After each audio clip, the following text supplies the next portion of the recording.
राधे। जय श्री कृष्णा दोस्तों, बाके बिहारी लाल की जय। दोस्तों आज की वीडियो काफ़ी खास होने वाली है और आज की वीडियो से आप लोगों को काफ़ी नॉलेज मिलने वाली है, इसलिए अंत तक इस वीडियो को अवश्य देखना। हमारा उद्देश्य किसी की भावनाओं को ठेस पहुंचाना नहीं है, बल्कि बाल गोपाल से जुड़ी जो लीला कथाएं होती है, जाने अनजाने में जो गलतियां भक्तों से होती है, उसका क्या प्रतिफल मिलता है, वही सब हम आप लोगों तक पहुंचाते हैं। साथ ही कुछ थोड़ी जानकारी जो ठाकुर जी की सेवा से संबंधित है, वह वीडियो के माध्यम से आप लोगों तक पहुंचाते हैं। आज हमारे देश में हर जगह बाल गोपाल लड्डू गोपाल की सेवा बड़े ही प्रेम और भाव से हो रही है। बाल गोपाल अपनी लीलाओं से हर किसी को आनंदित कर रहे हैं, लेकिन वहीं बाल गोपाल लड्डू गोपाल की लीला कथाएं तो हमने बहुत सारी सुनी है। जब कभी बाल गोपाल गुस्सा करते हैं या फिर नाराज हो जाते हैं, तब हमें काफ़ी परेशानियों का सामना भी करना पड़ता है। आज की इस वीडियो में भक्त के द्वारा की गई एक गलती के कारण उस पर मुसीबतों का पहाड़ टूट पड़ता है। आज की यह वीडियो सूतक और पातक को लेकर है। जन्म पर सूतक क्यों लगता है और कई लोग सूतक को सोबड़ भी बोलते हैं। धर्मशास्त्रों के अनुसार दोस्तों, बच्चों के जन्म के बाद 10 दिन के लिए सूतक लग जाता है। इस दौर पर परिवार का कोई भी सदस्य न तो किसी धार्मिक स्थल पर जाता है और न ही पूजा पाठ का कोई कार्य करता है। शास्त्रों के अनुसार माना जाता है कि जन्म के दौरान माता और बच्चा खून लगने से अशुद्ध हो जाते हैं, क्योंकि जन्म के समय कुछ अशुद्धियां होती है, जैसे कि नाल काटी जाती है और घर में किसी सदस्य की मृत्यु होने के बाद पातक लगता है। जन्म काल, ग्रहण काल, स्त्री के मासिक धर्म का काल और मृत्यु का काल, ये सूतक और पातक कहलाई जाते हैं।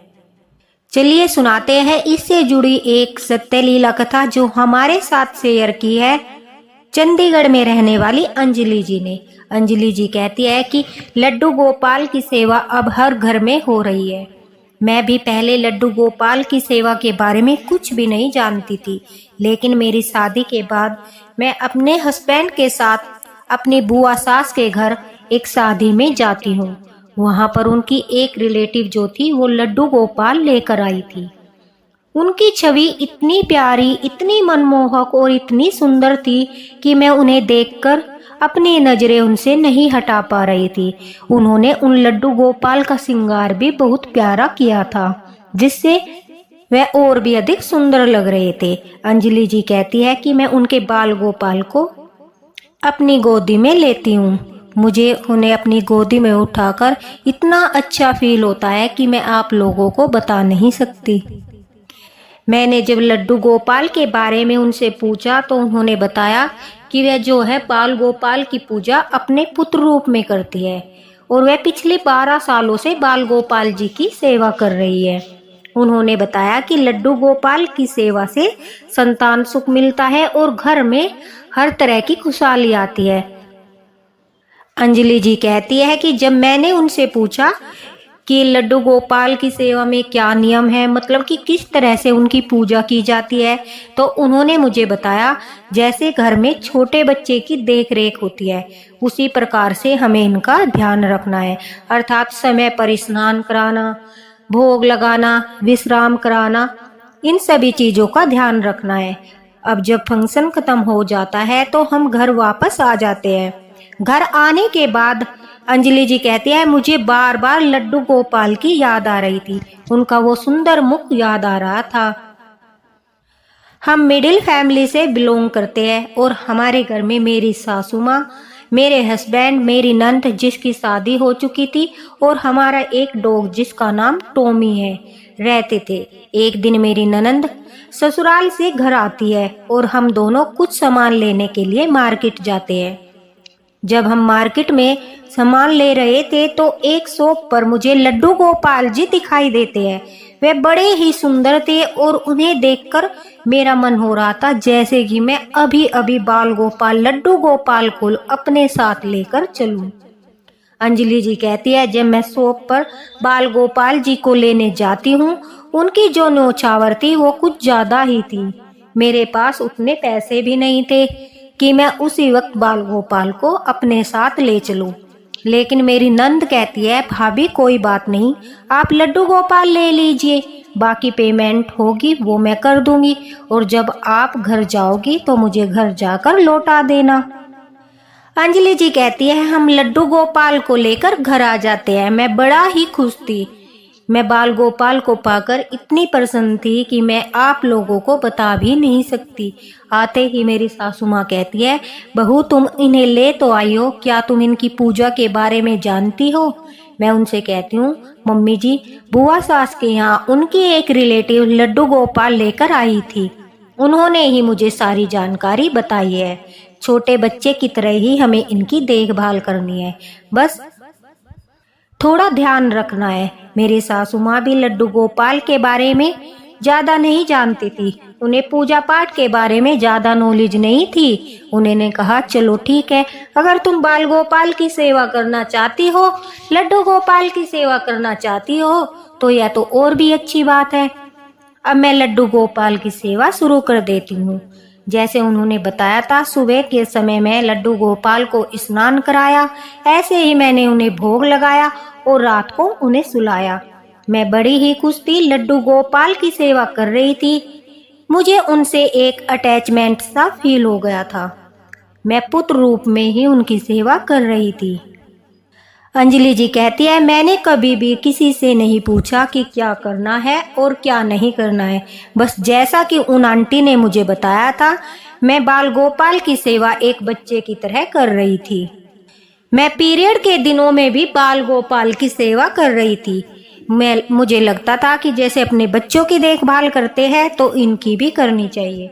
मैं पीरियड के दिनों में उन्हें गोदी उठाती, भोग लगाती, पूजा पाठ करती, जबकि मुझे इस बात की जरा भी नॉलेज नहीं थी कि यह भी दिन सूतक के दिन माना जाता है। अंजलि जी कहती है कि कुछ दिन के बाद मैं प्रेग्नेंट हो गई और 9 महीने के बाद मैंने एक बेटे को जन्म दिया। उस दौरान मेरी नंद भी घर आई थी, तो मैंने उनको बता दिया था कि किस टाइम पर भोग लगाना है और किस टाइम पर लड्डू गोपाल जी को स्नान कराना है और कब इन्हें विश्राम कराना है। उस वक्त लड्डू गोपाल की सेवा वही कर रही थी। अंजलि जी कहती है कि मेरी डिलीवरी नॉर्मल हुई थी, तो इस वजह से तीसरे दिन ही हॉस्पिटल से मुझे छुट्टी मिल गई और हम अपने बच्चे को लेकर घर आ गए। घर आने के बाद हमें नहीं पता था कि अभी सूतक चल रहा है और लड्डू गोपाल जी को छूना नहीं है। अब मेरी नंद लड्डू गोपाल जी को स्नान करा रही थी, तो वह अचानक से मुझे कहती है, भाभी मुझे कुछ काम से बाहर जाना है, आप याद से इन्हें भोग लगा देना, मैं आकर खाना बना लूंगी। अंजलि जी कहती है कि मैं फ्रूट काट कर लड्डू गोपाल जी को भोग लगा देती हूँ और फिर जब मेरी सास मेरे लिए गरम गरम दूध लेकर आती है तो मैं बाल गोपाल जी को दूध का भी भोग लगा देती हूँ। मुझे बिल्कुल भी अंदाजा नहीं था कि इस अवस्था में बाल गोपाल के पास न तो मुझे जाना है और न ही उन्हें छूना है। मेरे हाथों से जो कुछ भी हुआ वह अज्ञानता के कारण हुआ। जाने अनजाने में मुझसे पाप हो रहा था, लेकिन मुझे इस बात का ज्ञान नहीं था। अंजलि जी कहती है कि मेरे बेटे के जन्म के 10 दिन बाद अचानक से हमारे टॉमी की मृत्यु हो जाती है। हम उसे बहुत प्यार करते थे और उसे अपनी फैमिली का ही हिस्सा मानते थे। हमें लगा शायद उसकी तबीयत खराब थी और बच्चे के आने के चक्कर में हम उस पर ध्यान नहीं दे पाए, इस वजह से टॉमी हमें छोड़कर चला गया। लेकिन टॉमी की मौत के तीसरे ही दिन हमारे ऊपर विपत्तियों का पहाड़ टूट पड़ता है। मेरे पति एक कंपनी में जॉब करते थे। अचानक से कंपनी के मैनेजर के साथ उनकी किसी बात को लेकर कहासुनी हो जाती है और उन्हें जॉब से निकाल दिया जाता है। घर में एक के बाद एक मुसीबतें आ रही थी। मेरे बेटे की तबीयत भी खराब हो गई थी, जिस वजह से हमें दोबारा से हॉस्पिटल में जाना पड़ा। अंजलि जी कहती है, इतनी सारी मुसीबतों ने हमें एक साथ घेर लिया था। हम बहुत परेशान थे। मेरी सासू माँ भी काफ़ी परेशान थी। हमें कुछ भी समझ नहीं आ रहा था कि हमारे घर पर एक साथ इतनी मुसीबतें किस प्रकार आ रही हैं। तभी एक पड़ोस की आंटी हमारे घर आती है और वह मेरी सासू माँ से कहती है, कहीं तुम्हारा पोता मूलिया तो नहीं है, कहीं वह मूल में तो पैदा नहीं हुआ है, या फिर उसके पैर लोहे के तो नहीं है। कहते हैं जब बच्चा जन्म लेता है तो नक्षत्र देखे जाते हैं कि वह कौन से नक्षत्र में पैदा हुआ और वह किन पैरों से पैदा हुआ। सोना, चांदी, लोहा या फिर तांबे। तांबे के पैर सबसे अच्छे माने जाते हैं और फिर चांदी के, उसके बाद सोने के और लोहे के पैरों को अच्छा नहीं माना जाता। तो वे आंटी कहती है कहीं आपके पोते के पैर लोहे के तो नहीं है, जिस वजह से तुम्हारे घर में इतनी कड़ाई आ रही है, इतनी परेशानियां आ रही है। मेरी सासू माँ आते ही हमसे इस बात का जिक्र करती है। हम सोचते हैं कि आंटी की बात कहीं सच तो नहीं है। अगर ऐसा है तो उसका कोई उपाय अवश्य होगा। हम पूजा पाठ कराकर, कोई हवन कराकर यह दोष बच्चे के ऊपर से हटा सकते हैं। मेरे पति पंडित जी को लेकर आते हैं। वह मंदिर में काफी समय से सेवा कर रहे थे। वे काफी जाने माने पंडित थे। हमारे यहाँ कोई भी पूजा, हवन या धार्मिक कार्य होता था तो सभी लोग उन्हीं को बुलाते थे। पंडित जी घर आकर पतरा देखकर बताते हैं, हमारा बेटा न तो मूलिया था, मतलब कि न ही तो वह मूल नक्षत्र में पैदा हुआ था और न ही उसके पैर लोहे वगैरह के थे, बल्कि उसके पैर तो चांदी के थे जो शुभ थे। हमने उनसे पूछा कि पंडित जी फिर हमारे घर पर इतनी ज्यादा मुसीबतें क्यों आ रही है, हमसे क्या भूल हो गई है। बातों बातों में अंजलि जी कहती है, मैं उनसे बोल देती हूँ कि मैं तो बाल गोपाल, लड्डू गोपाल की भी सेवा कर रही हूँ। और कहते हैं जहाँ पर उनका वास होता है, जहाँ उनकी सेवा होती है, वहाँ पर हमेशा खुशहाली रहती है। हमसे ऐसी क्या भूल हो गई, एक के बाद एक मुसीबतें घर आ रही है। तभी पंडित जी कहते हैं कि इस समय बाल गोपाल, लड्डू गोपाल की सेवा कौन कर रहा है। तब मैं उन्हें बताती हूँ कि कभी मेरी नंद तो कभी मैं, हम दोनों ही मिलकर उनकी सेवा कर रहे हैं। अचानक से पंडित जी चौंक पड़ते हैं और उनके मुख से निकलता है घोर अनर्थ, जिसे सुनकर हम सब डर जाते हैं। तब पंडित जी हमें बताते हैं कि इस समय तुम्हारे घर में सूतक चल रहा है और इस सूतक काल में न तो ठाकुर जी को भोग लगता है और न घर में कोई धार्मिक कार्य किया जाता है। तुमने जाने अनजाने में बहुत बड़ी भूल कर दी, जिसके परिणाम स्वरूप घर में परेशानियां आ रही है। तुमने तो ठाकुर जी को नाराज कर दिया। अंजलि जी कहती है, हम सब हैरान थे और हमें समझ नहीं आ रहा था कि क्या करें, अब कैसे अपनी भूल का प्रायश्चित करें। तभी पंडित जी हमें रास्ता दिखाते हैं और कहते हैं कि घर में हवन कराकर शुद्धिकरण वाले दिन बाल गोपाल जी का भी शुद्धिकरण गंगा जल से स्नान कराकर करना और उनसे अपनी भूल के लिए पूरे परिवार सहित क्षमा याचना करना। वह बड़े दयालु है, तुम्हें अवश्य ही माफ कर देंगे। तभी वह बताते हैं कि सूतक के दिनों में अगर लड्डू गोपाल जी आपके घर में है तो या तो आप उसे किसी रिलेटिव के यहाँ भेज दो या फिर अपने किसी फ्रेंड को उनकी सेवा दे दो। अगर ऐसा संभव नहीं है, कोई लड्डू गोपाल की सेवा करने वाला नहीं है, आप उन्हें घर से बाहर नहीं भेजना चाहते, तो उस स्थिति में आप बाल गोपाल, लड्डू गोपाल जी को खाने पीने की व्यवस्था करके उनका आसन लगाकर विश्राम करा दे और मंदिर के पट बंद कर दे। फिर मानसिक रूप से उन्हें सेवा प्रदान करे। जब आप भोग लगाए तो कहे कि हे ठाकुर जी, इस समय मेरे घर में सूतक काल चल रहा है, मैं इस समय आपको स्पर्श नहीं कर सकता, इसके लिए मुझे क्षमा करें और आप स्वयं भोग ग्रहण करें। हम आपको स्पर्श नहीं कर सकते, इसके लिए हमें माफ करें।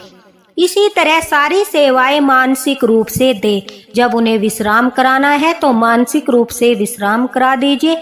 जब उन्हें स्नान कराना है तो मानसिक रूप से स्नान करा दीजिए और हवन कराने के बाद ही मंदिर के पट खोलकर पंचामृत से बाल गोपाल जी को नहलाकर उनका शुद्धिकरण करके अपनी दोबारा से उसी प्रकार सेवा शुरू कर दे, क्योंकि वह सृष्टि के रचयिता है, वह ठाकुर है। भले ही हमने उनसे पुत्र का रिश्ता बनाया हो या फिर सखा का या फिर भाई बहन का कुछ भी रिश्ता बनाया हो, लेकिन वह ठाकुर जी है, हमें यह नहीं भूलना चाहिए और पवित्रता के साथ ही उनकी सेवा करनी चाहिए। अंजलि जी कहती है, मुझे बहुत बुरा लग रहा था कि मैंने जाने अनजाने में इतनी बड़ी भूल कर दी। ठाकुर जी को अशुद्ध अवस्था में स्पर्श किया, भोग लगाया, मेरी आंखों से आंसू निकल रहे थे। मैं सच्चे हृदय से उनसे माफी मांग रही थी और प्रार्थना कर रही थी। मैं कह रही थी, हे बाल गोपाल, हे ठाकुर जी, हमारी भूल के कारण हमसे यह अपराध हुआ है, हमें इसके लिए माफ करना। 2 दिन के बाद घर में हवन आदि कराकर हमने अपने बाल गोपाल को भी पंचामृत से स्नान कराकर शुद्धिकरण किया। पूरी फैमिली ने शीश झुकाकर उनसे प्रार्थना की, उनसे माफी मांगी और निश्चय किया कि अगर हम सेवा कर रहे हैं तो नियमों का पालन भी करेंगे। भेड़ चाल चलकर नहीं बल्कि शास्त्रों के अनुसार ही उनकी सेवा करेंगे, ताकि भविष्य में दोबारा ये गलतियां न हो। अंजलि जी कहती है कि जो लोग कहते हैं हम इन्हें अपना बच्चा मानकर सेवा करते हैं, अशुद्धि के दिनों में भी इन्हें छूते हैं, भोग लगाते हैं और सुलाते हैं, वह यह सोचकर देखे हम अपने बच्चों को डांटते भी हैं और कभी कभी 1-2 लगा भी देते हैं। क्या हम ठाकुर जी के साथ ऐसा कर सकते हैं? नहीं, क्योंकि हमें पता है हमें पाप लगेगा। मन में कहीं न कहीं हमारे डर है कि वो ठाकुर जी है, उनके साथ हम ऐसा व्यवहार नहीं कर सकते। इसलिए जब सबको पता ही है वह ठाकुर जी है, वह भगवान जी है, वह श्री कृष्ण भगवान का बाल स्वरूप है, तो कृपा करके ऐसी गलती न दोहराए।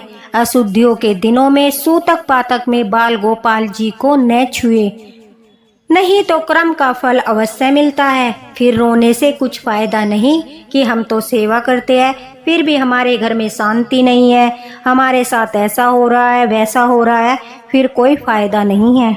अगर आप मेहनत कर रहे हो, सेवा कर रहे हो, आप चाहे कोई भी रिश्ता बनाकर कर रहे हो, वह आपका भाव है, लेकिन पवित्रता अनिवार्य है, शुद्धता अनिवार्य है। इसलिए दोस्तों, मैं भी कहीं न कहीं अंजलि जी की बात से सहमत हूँ। हमें ठाकुर जी की सेवा में पवित्रता का ध्यान रखना चाहिए। कुछ व्यूज के चक्कर में अगर हम यह कह दे कि पीरियड के दिनों में पूजा कर सकते हैं, सूतक पातक में भोग लगा सकते हैं, क्योंकि वह तो हमारे पुत्र रूप में विराजमान है, हम अपने बच्चों को भी तो खाना खिलाते हैं, फिर हम लड्डू गोपाल को क्यों न खिलाए। यह गलत संदेश होगा जिसका काफी लोग पालन भी करेंगे और उसका फल हमें ही मिलेगा, क्योंकि हमने आप लोगों तक यह संदेश पहुंचाया है। हमने आप लोगों को बताया है कि अशुद्धियों के दिनों में पूजा पाठ करने से कुछ नहीं होता, इसका फल आपको तो मिलेगा, साथ ही साथ उसका प्रतिफल हमें भी भोगना पड़ेगा, क्योंकि हमने आप लोगों तक यह बात पहुंचाई है। इसलिए व्यूज के चक्कर में न आकर सही बात का समर्थन ही करना चाहिए। और यह शास्त्रों में भी साफ साफ लिखा है कि सूतक पातक में ठाकुर जी की सेवा नहीं की जाती और न ही पीरियड के दिनों में बाल गोपाल की या ठाकुर जी की या बाके बिहारी जी की सेवा की जाती। किसी भी देवी देवता की पूजा सूतक पातक में नहीं करनी चाहिए। तो दोस्तों, अगर ठाकुर जी की सेवा करनी है तो थोड़ी अगर हम शुद्धता से करेंगे, उसका फल भी अच्छा मिलेगा, माता लक्ष्मी भी प्रसन्न होगी, घर में सुख समृद्धि का भी वास होगा और घर में खुशहाली भी बनी रहेगी। इसी के साथ बोलिए राधे राधे। और कृपा किसी की भावनाओं को ठेस पहुंचाने का उद्देश्य मेरा बिल्कुल भी नहीं है। अगर जाने अनजाने में आपको मेरी कही गई कोई बात बुरी लगी हो तो उसके लिए मैं आप लोगों से क्षमा मांगती हूँ। लेकिन मेरा भी यही मानना है कि बाल गोपाल लड्डू गोपाल जी बाके बिहारी जी का बाल स्वरूप है, हमारे ठाकुर जी है, सृष्टि के रचयिता है। भले ही हमने उनके साथ कोई भी रिश्ता बनाया है, फिर भी हमें अच्छे से पता है कि वह ठाकुर जी है। और आज की लीला कथा हमारे साथ शेयर करने के लिए मैं अंजलि जी का बहुत बहुत बहुत धन्यवाद करती हूँ। ऐसी ही लीला कथा सुनने के लिए अपना साथ बनाए रखना और सब मेरे साथ मिलकर बोलना राधे राधे।